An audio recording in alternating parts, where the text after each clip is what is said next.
By the Fire presents A Desperate Soul by Dave Smale. Read for you by the author.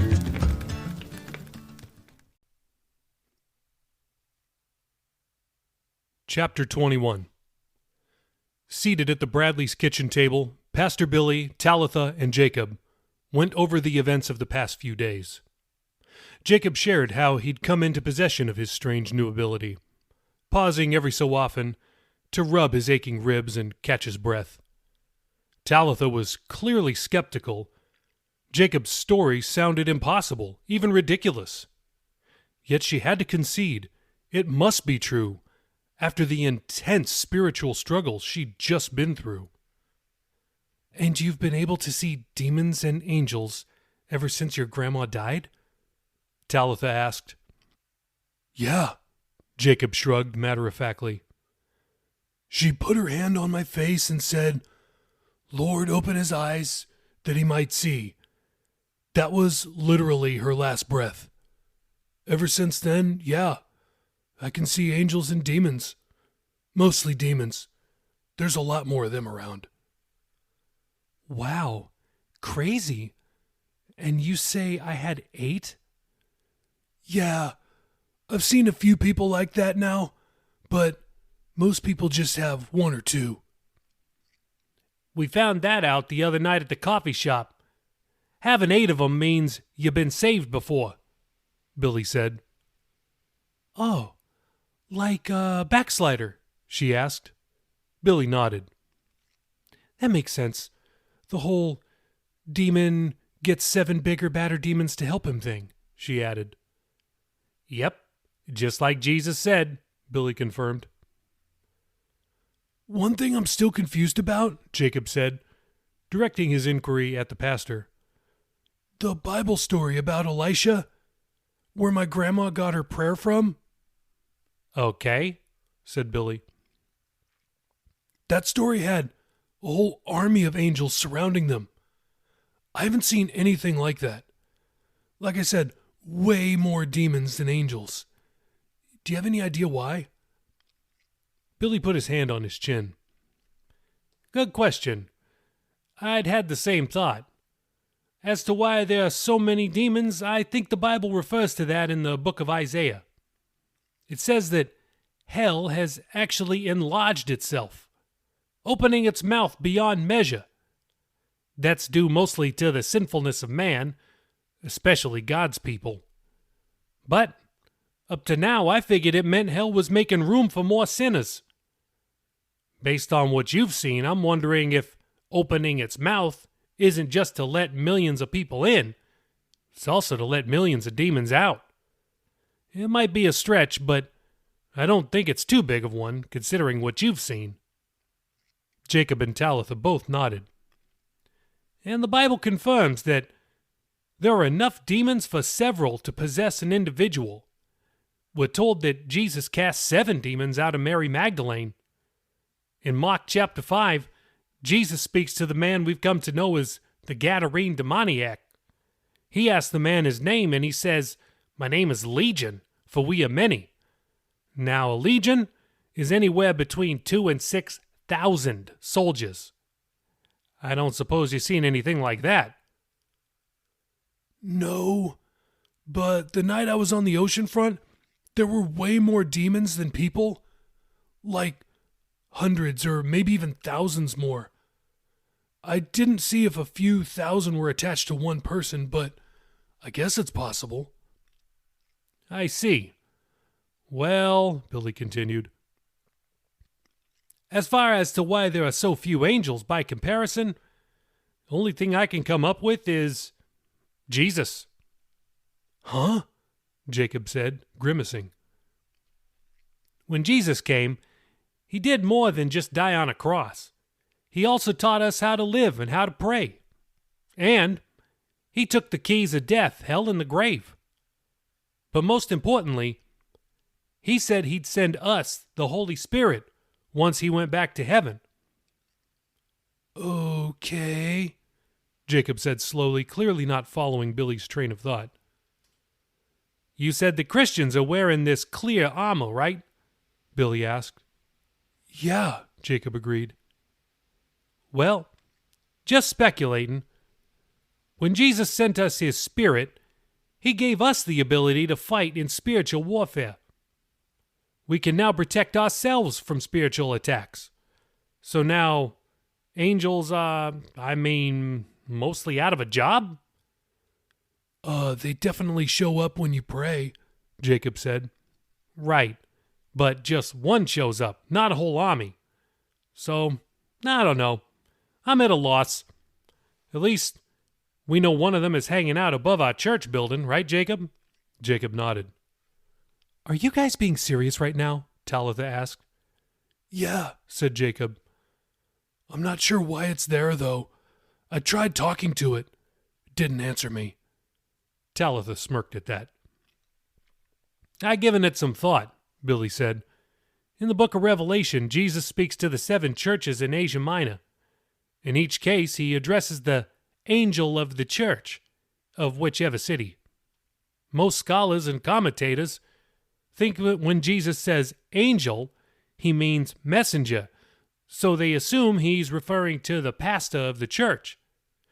But again, based on what you've seen, it could be that Jesus is really speaking to an angel assigned to each church. That would mean that most, if not all, churches around the world have their own angel. So that would account for tens of millions or even hundreds of millions of angels. But as far as I know, there's more than that, billions even. Maybe the rest of them are training for the huge last days battle. You know, Armageddon and all that. We can get into that later, Billy said. So, Talitha chimed in, directing her attention back to Jacob. Do you think you'll have this, ability forever? I don't know. I mean, from what your dad says, this has only happened to like one other person ever. And we don't know how long he had the ability. Or even what his name was, Billy added. I can't believe I didn't recognize you, Talitha said, switching subjects. I should have remembered you from church. Well, it's been a few years. I look pretty different, Jacob replied. Especially with the black eye and all. I know, but you were in Smoke Rings. I've been to one of your shows. And one of Bean's parties. You have? Billy asked, somewhat surprised. Yeah. Dad, I'm so sorry. There's a lot you don't know. Well, sweetie, you don't need to talk about any of it. It's all forgiven. No, I do need to talk about it. With you and Mom. Well, she should be home in a little bit, I think, right? Billy answered. Yeah, she just went to the store. The store? Oh, man, we may be waiting a while if it was Walmart. If it was Target, might as well light a fire and get the s'mores out, Billy joked as he stood and filled 3 glasses of water for the thirsty group. The front door lock clicked. A moment later, Taylor entered the kitchen, toting several grocery bags. Hi, honey, Billy said. Hey, Taylor began, then stopped, sensing something was off. She eyed Talitha, who hadn't sat at their table in a long time. She noticed her daughter somehow looked different. She was wrapped in a blanket, even though it was summertime. The house didn't seem cold, even though the air conditioning was running. And what was Jacob doing here? She dismissed it all for a moment. First and foremost, she wanted an answer to another question. Why is your car parked down the street? She asked Billy. Jacob and I were playing Briggs and Phelps, Billy replied, smiling widely. Everyone in the kitchen stared at him. You know, Mission Impossible. The original show, not the movies. Crickets. Guess I'm showing my age, he said sheepishly. Jacob shifted uneasily. Taylor and Talitha didn't. Jacob sensed a change in the house's atmosphere when Taylor entered. It became heavy and awkward, as if this was a family-only moment of which he was not a part. They don't want you here, his thoughts reminded him. This time, he thought they might be right. He stood, excused himself, and said he'd be out front if they needed him. Okay, what's going on? Taylor asked as the front door shut behind Jacob. Mom, I think you better sit down, Talitha said. Taylor's face changed from curiosity to panic. Oh no, did something bad happen? I mean, first Tilda dies and we didn't even know. What else? Oh no. Are you pregnant? Honey, Billy said, surprised that his wife would jump to such a conclusion. No, Mom, Talitha said. She took a deep breath, then said, At least, not anymore. Taylor and Billy's eyes bulged.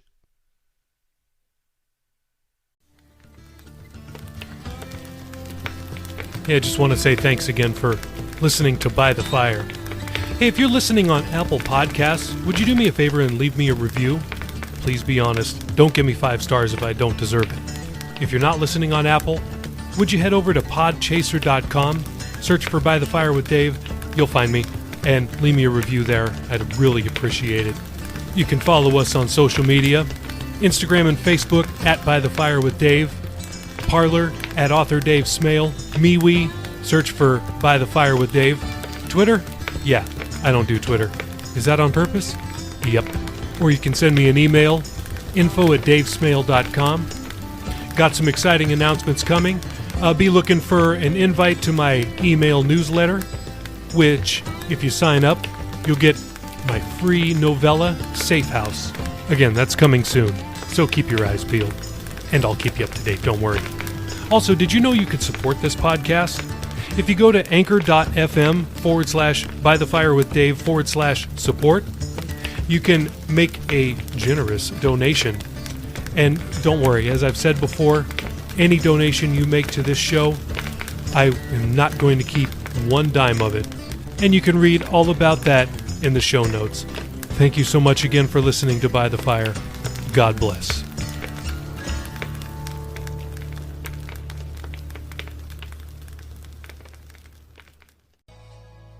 Hey, it's Jacob. I'm not a real rock star, but I might loosely be based on the author, who's also not a rock star. Hey, I just wanted to take a couple of minutes and tell you about Anchor.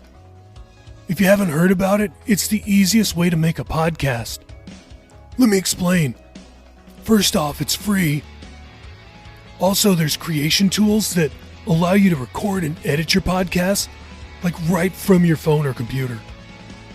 Anchor will distribute your podcast so it can be heard on Spotify and Apple Podcasts and many more. You can make money from your podcast with no minimum listenership, and it's everything you need to make a podcast all in one place. So download the free Anchor app or go to anchor.fm right now to get started.